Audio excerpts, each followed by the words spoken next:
Hey guys, welcome back to another question review. This is Dr. Singh. This huge question, really long question, but again, let's just start right off the bat with the stem. Which of the following is the most appropriate next step in management? So this is another management question. So, a 23-year-old man is being evaluated in the intensive care unit because of steadily decreasing blood pressure since he was admitted 2 hours ago for treatment of septic shock caused by pneumonia.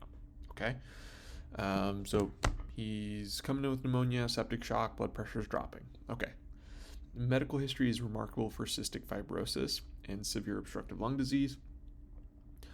In the ED, patient was intubated, had 3 peripheral intravenous catheters placed, and was treated empirically with broad-spectrum antibiotics, bronchodilators, a continuous infusion of propofol and fentanyl, and 4 liters of 0.9% saline, or normal saline. Immediately after administration of fluids, the patient's pulse was 105, and blood pressure was 100/50. Patient's 5'8", he weighs about 130 pounds, he's thin. Now, his pulse is 135 per minute, so he's increasingly tachycardic and hypotensive, 79/43. Auscultation of the lungs discloses diffuse rhonchi and inspiratory crackles with a low-pitched bilateral expiratory wheeze. Cardiac exam discloses no murmurs, rubs, or gallops. Bedside ultrasound of the abdomen shows the IVC, or the inferior vena cava, is 1.8 centimeters in diameter with minimum respirophasic collapsibility, and cardiac ultrasound shows that the LV ejection fraction is approximately 65%. Labs on admission show that his white count was 21,000, now it's 19,000, lactic acid was 5, now it's 4. What's the most appropriate next step in management? And this goes back to a very basic principle about when they ask you about management questions, immediately you should be thinking about ABCs, okay?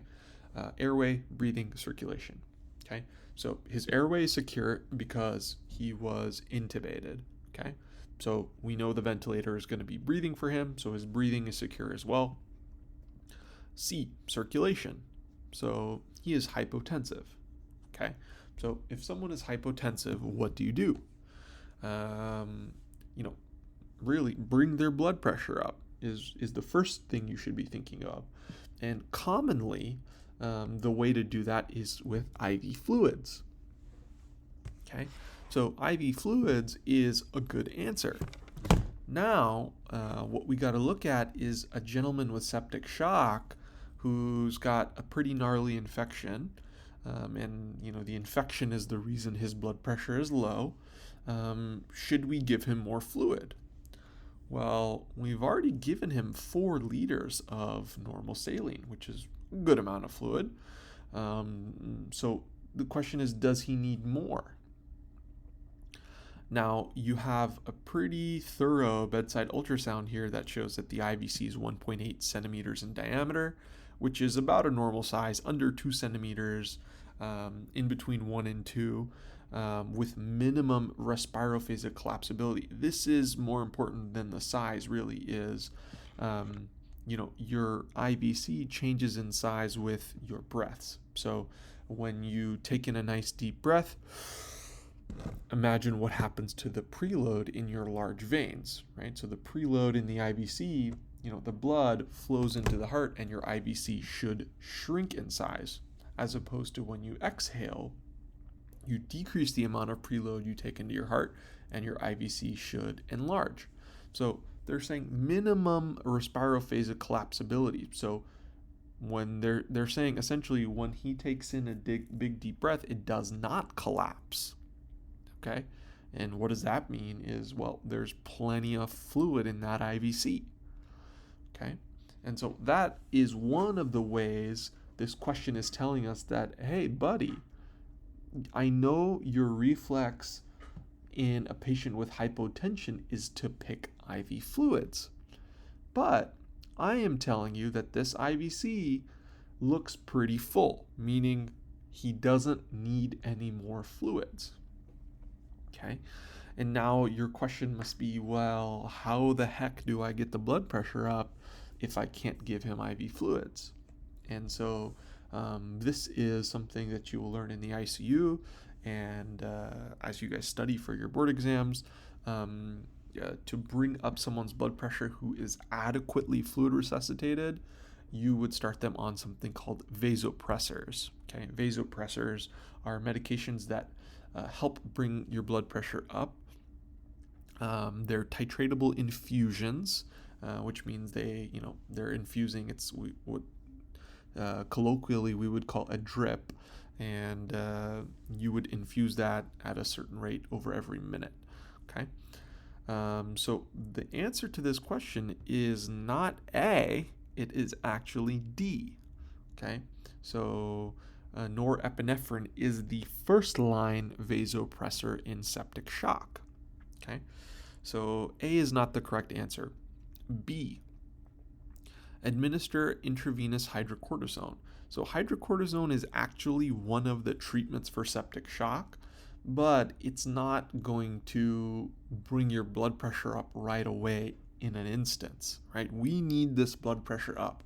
If his blood pressure continues to drop, and currently it's 79/40, if it continues to drop, he will lose pulses and he will have a cardiac arrest. Okay, so if his blood pressure continues to drop and we can't read it, he's essentially going to code. So we have to bring his blood pressure up right now, and that's what pressors do. Pressors are just like a switch. You turn them on, you flip the switch on, and it starts to bring your blood pressure up right away. Hydrocortisone is a treatment for septic shock, but it's not quick. Letter C, administer IV voriconazole.